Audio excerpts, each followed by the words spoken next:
sobre o domingo, dia do Senhor, nós vamos pensá-lo a partir da instrução geral do Missal Romano. O Concílio Vaticano II não interrompeu a prática da missa nos dias de semana, mas ao compor formulários próprios para cada domingo, o Concílio destacou a celebração eucarística dominical como a liturgia própria do dia do Senhor.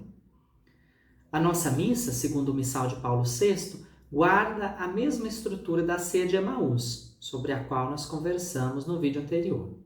A instrução geral do Missal Romano, no número 28, resume do seguinte modo: a missa consta, por assim dizer, de duas partes, a saber, a liturgia da palavra e a liturgia eucarística, tão intimamente unidas entre si que constituem um só ato de culto.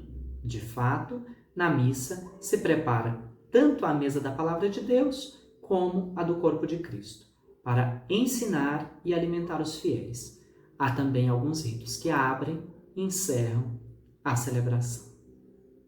Fecha aspas, instrução geral do Missal Romano, número 28. Toda celebração, portanto, por mais simples que seja, começa pelo ato de se reunir. A reunião dos discípulos é condição para que o Senhor se faça presente. A reunião, portanto, é como que o primeiro sacramento do ressuscitado. Como em Emaús, o Senhor entra em nossa reunião.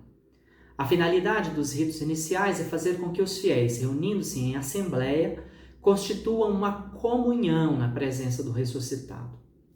Subjacente aos ritos iniciais está a renovada concepção da Igreja como povo de Deus, o que evidencia uma comunidade cristã, enquanto assembleia litúrgica, como sujeito da liturgia, povo de batizados, povo sacerdotal. Essa compreensão, vale recordar, não é uma invenção do Concílio Vaticano II, mas sim uma recuperação das fontes primeiras da tradição cristã. Se nós conferirmos, a primeira carta de Pedro, capítulo 2, versículos 9 e 10, já reconhece os cristãos, mesmo aqueles que estão na diáspora, a quem aquela carta está destinada, já reconhece como povo eleito, povo de sacerdotes, nação santa, povo da propriedade de Deus, portanto, povo de Deus. A liturgia é um mistério de presença recíproca, o Senhor no meio de nós e o povo reunido na sua presença. O corpo do crucificado ressuscitado presente na reunião da comunidade, que, como ele, traz no seu corpo as marcas da paixão, como nos diz a segunda carta de Paulo aos Coríntios, capítulo 4, versículo 10. Os ritos iniciais estão dispostos, portanto, do seguinte modo: depois de reunida a assembleia, segue-se o canto de abertura e a procissão de entrada, o sinal da cruz e a saudação, o sentido da celebração, que pode vir acompanhado de uma recordação da vida, o ato penitencial numa das três fórmulas, o confesso, o tende compaixão, ou como invocação aos moldes de ladainha, tendo a aclamação grega Kyrie como resposta, ou a sua tradução ao português, Senhor, Cristo, Senhor, tende piedade de nós. E além dessas, a aspersão, que recorda o nosso batismo, pode legitimamente substituir o ato penitencial. E o missal sugere que tal substituição seja feita especialmente no tempo pascal. Quando a invocação Senhor, tende piedade de nós já não tem ocorrido no ato penitencial, ela será feita depois da absolvição. Segue-se o hino de louvor, exceto no advento e na quaresma, e a oração coleta. Chegamos à liturgia da palavra. A nossa liturgia da palavra, como está organizada, sobretudo aos domingos, tem o seu embrião em Emaús. O Evangelho é o centro da liturgia da palavra, porque é nele que o Verbo se manifesta. Mas o Verbo, diz o Catecismo da Igreja no número 102, é a única palavra que o Senhor pronuncia em todas as Escrituras. Por isso, reconhecemos no Evangelho o cumprimento, a realização do que foi dito, do que é dito na primeira leitura e no Salmo. Eis porque, Ao terminar a proclamação da leitura, o leitor diz palavra do Senhor e não diz palavras do Senhor. A aclamação glória a vós, Senhor, é a profissão de fé naquele que está vivo e fala ao seu povo.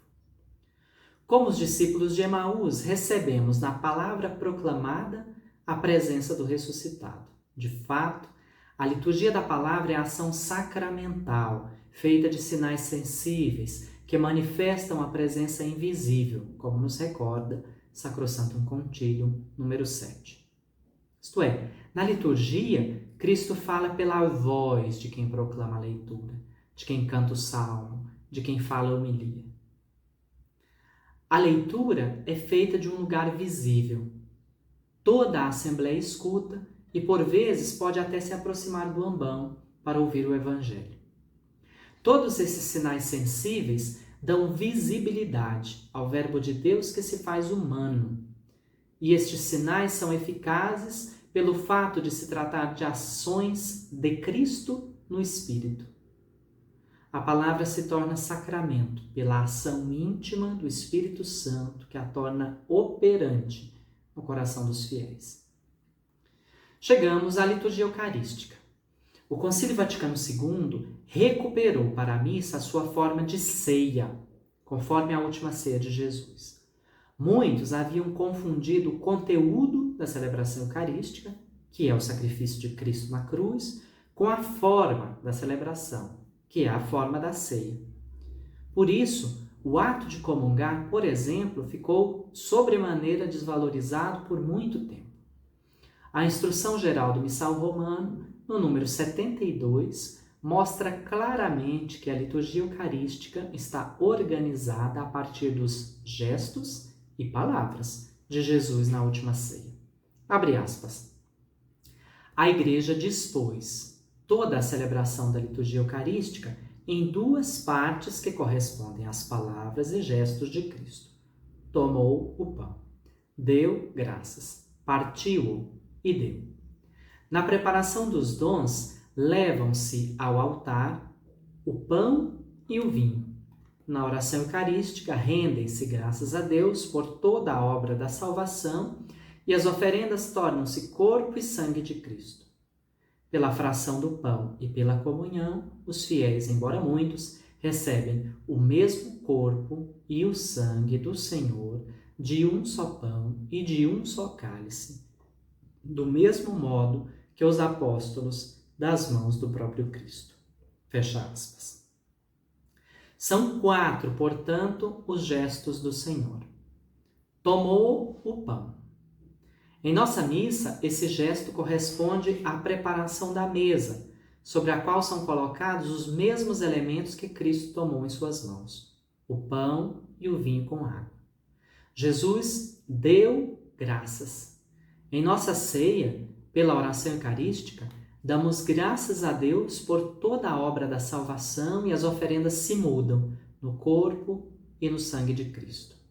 No coração desta prece, como em Emaús, aparece o mistério da nossa fé que nós anunciamos, a morte, ressurreição, enquanto esperamos a sua vinda. Jesus partiu o pão.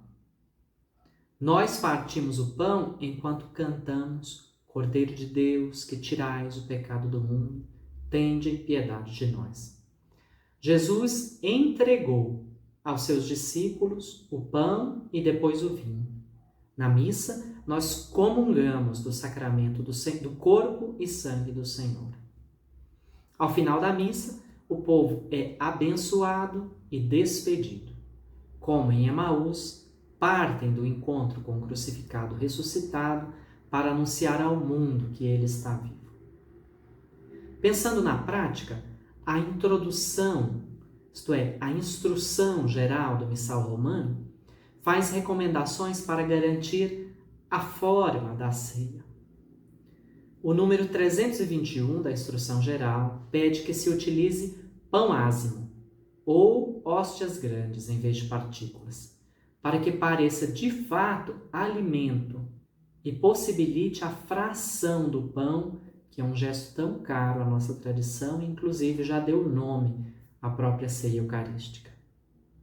O número 331 orienta que é conveniente usar uma única patena, de maior dimensão, um prato, onde se coloca, abre aspas, tanto o pão para o sacerdote e o diácono, como para os demais ministros e fiéis. A forma da ceia, feita como o Senhor fez, fica prejudicada quando o povo não comunga do cálice, mas somente do pão. Cuidemos, portanto, do modo como nós formamos a Assembleia Litúrgica, sendo cotidianamente comunidade cristã. Cuidemos da proclamação da palavra, para que quem escuta, escute o próprio Senhor. Cuidemos dos sinais sensíveis próprios da liturgia eucarística. Lembremos-nos, esta é a pausa restauradora na nossa caminhada de fé. Nossa oportunidade semanal de encontro com Cristo, o Senhor, até que Ele venha, até que Ele se forme definitivamente em nós.